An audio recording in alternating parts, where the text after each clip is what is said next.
સામાન્ય માણસને પણ શરમમાં મૂકી અને ગિરનારની આબરૂને શર્મસાર કરતી ઘટનાઓ એક પછી એક સામે આવી રહી છે.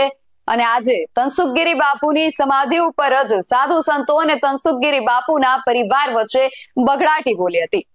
શું હતી સમગ્ર ઘટના, સમજીએ આ અહેવાલમાં. નમસ્કાર, સ્વાગત છે તમારું PSI ટીવી ન્યૂઝમાં. હું છું આપની સાથે નિધિ ગઢવી. સામાન્ય માણસોને ધર્મ અને શાંતિની અપીલ કરનારા સાધુ સંતો આજે સંપત્તિ બાબતે આમને સામને આવી ગયા છે. મોહમાયા અને સંપત્તિનો ત્યાગ કરીને જ સાધુ બનતા હોય છે, પરંતુ જૂનાગઢમાં સાધુઓ સંપત્તિ માટે પૂજ્ય તનસુખગીરી બાપુની સમાધિ ઉપર જ બાખડી પડતા ગિરનાર પર્વત પણ શર્મસાર થયો હોય તેવું લાગી રહ્યું છે. તનસુખગીરી બાપુની અંતિમ વિધિ સમયે તેમની સમાધિ પાસે જ તેના વારસદાર એટલે કે અંબાજી મંદિરના મહંત અને ભીડભંજન મહાદેવ મંદિરની જગ્યાની દેખરેખ માટે પ્રેમગીરી બાપુની નિયુક્તિ કરવામાં આવી હતી. શું કહી રહ્યા છે આ સાધુ સંતો, પહેલા એ સાંભળીએ. અંબાજી અને ભીડભંજન મહાદેવના મહંત મોટા પીર બાબા તનસુખગીરીજી મહારાજનું આજે ત્રીજા દિવસે જે અમારી અખાડાની પરંપરા મુજબ ધૂળ રોટ કહેવાય, એ ધૂળ રોટનું આજે એક કાર્ય હતું. એની અંદર સર્વે અખાડાના સાધુ સંતો મળી કરીને જે અમારી અખાડાની જે પરંપરા હોય છે કે કોઈ શિષ્ય પાછળ ન હોય તો અખાડો એક શિષ્ય બનાવે છે. તો આજે અમારા શ્રીપંચ દશનામ જૂના અખાડાના રાષ્ટ્રીય અધ્યક્ષ શ્રી પ્રેમગીરીજી મહારાજને આજે શિષ્ય તરીકે, સમાધિ શિષ્ય તરીકે શ્રીપંચ દશનામ જૂના અખાડાએ ઘોષિત કર્યા છે. કેમ કે આ પરંપરા એક 14 મડીની પરંપરા હોય છે. એની અંદર 14 મડી આ ચાંદ બોદલા પરિવાર કહેવાય. એટલે એ પરંપરાની અંદર જે પરિવાર આવે એની અંદર પ્રભુ 14 મડી છેલ્લે બાકી આની અંદર નિર્ણય લે છે. પહેલા અખાડો નિર્ણય લે, પછી મઢી નિર્ણય લે અને પછી હરેક પરિવારવાળા નિર્ણય લે. તો આજે અખાડાના સર્વે સંતો એ નિર્ણય લઈ કરી અને આજે મહારાજ શ્રી પ્રેમગીરીને અહીંયાના મહંત ઘોષિત કર્યા છે. અને બીજું જે કાંઈ આગળ થતા, કેમ કે સ્વતંત્ર ભારત છે, કેમ કે તમે પ્રશ્ન પૂછશો એને પહેલા હું કહી દઉં તમને કે આ સ્વતંત્ર ભારતની અંદર સ્વતંત્ર નાગરિક છે. હરેક દાવો કરી શકે છે. તમે પણ દાવો કરી શકો છો કે આ ચીજ મારી છે, પણ છેલ્લો નિર્ણય જે હશે એ કલેક્ટર સાહેબના હાથમાં હશે અને સરકાર જે માન્ય રાખશે એ અમારું સન્માન્ય છે.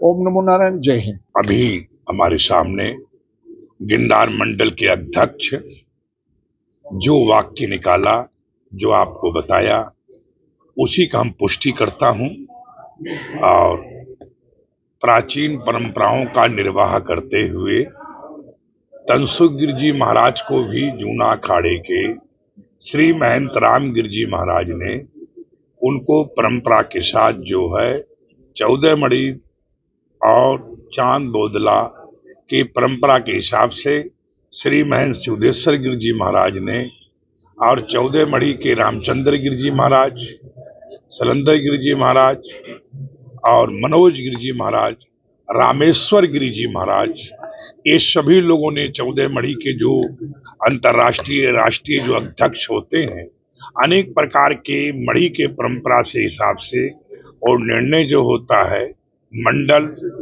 अखाड़ा, पदाधिकारी जो भी होते हैं वो सब उसका सम्मान करते हैं, उसकी पुष्टि करते हैं, उस प्रस्ताव को जय घोष करते हैं, जिससे रीति रिवाज प्राचीन परंपराएं कायम रहे। शंकरम शंकराचार्यम केशवम बादरायणम सूत्र भास्कतो वंदे भगवंतो पुनः पुनः। आज जो हमारी नियुक्ति हुई है, जो हमारे जूना अखाड़े के मुख्य संरक्षक अभी हमारे जो है यहाँ का मंडल ने जिनको महामंत्री चुना श्रीमंत हरिगिर जी अध्यक्ष हमारे इस मंडल के उपाध्यक्ष जूना अखाड़ा इंद्र भारती जी ने जो कुछ भी आपको बताया है वो सारा सत्य है, और उन्हीं ने जो बताया वही मैं पुनः पुनः दोहरा रहा हूँ।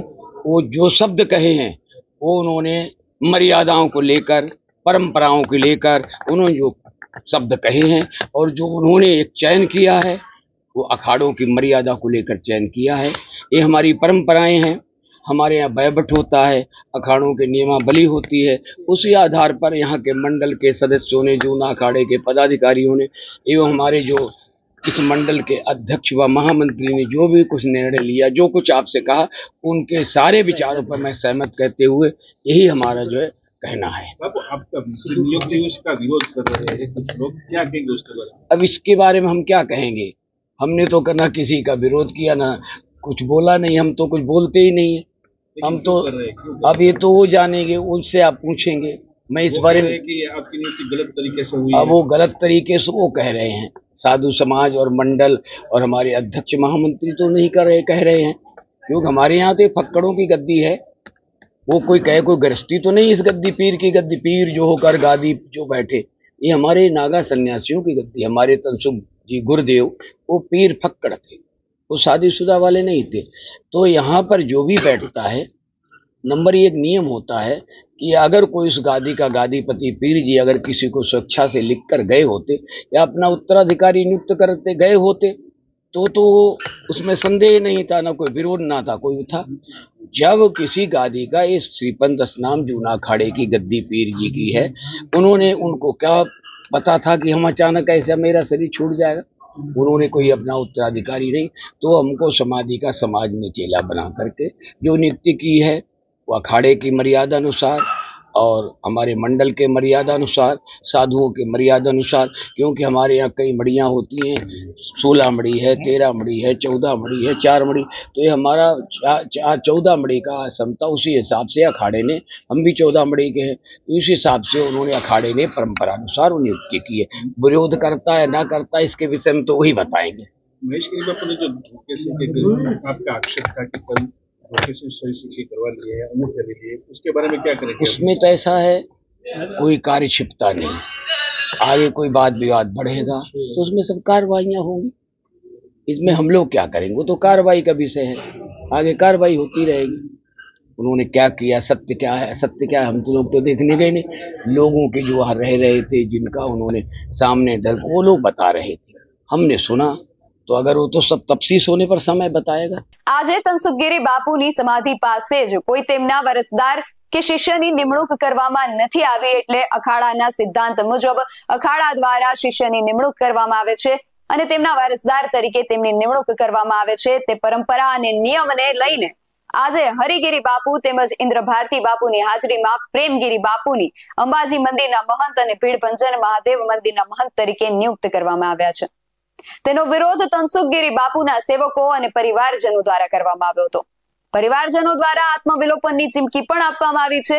કાયદેસરના વારસદાર તરીકે તેમના પરિવારજનો અને તેમની સેવા ચાકરી કરતા દુષ્યંતગીરીની નિમણૂક કરવાની હોય છે, પરંતુ આ નિમણૂક ખોટી રીતે અને મન ફાવે તેમ અખાડા દ્વારા કરવામાં આવી હોવાના આક્ષેપો કરવામાં આવ્યા છે। તનસુખગીરી બાપુના પરિવારજનો અને સેવકો શું કહી રહ્યા છે એ સાંભળીએ। અમારા પરંપરાની આ જગ્યા છે। તનસુખગીરી બાપુ બચપનથી અહીંયા આવ્યા હતા। પેલા મારા ફઈના દીકરા થતા હતા અને હું એના મામાનો દીકરો થતો હતો। એમની મમ્મી ગુજરી ગઈ હતી તો મારા દાદી માં એના નાની માં અહીંયા લઈ આવ્યા હતા। અમે મારા પપ્પા એને ખોરે બેહાડ્યો હતો। અમે સગા 5 ભાઈઓ હતા। મારા બાપુજીએ કીધું પેલા મારો દીકરો બબો, એનું ભૂલામણું નામ બબો હતો, આ પછી એનું નામ તનસુખગીરી પાડ્યું। અહીંયા નાનો મોટો અમે કર્યો હતો।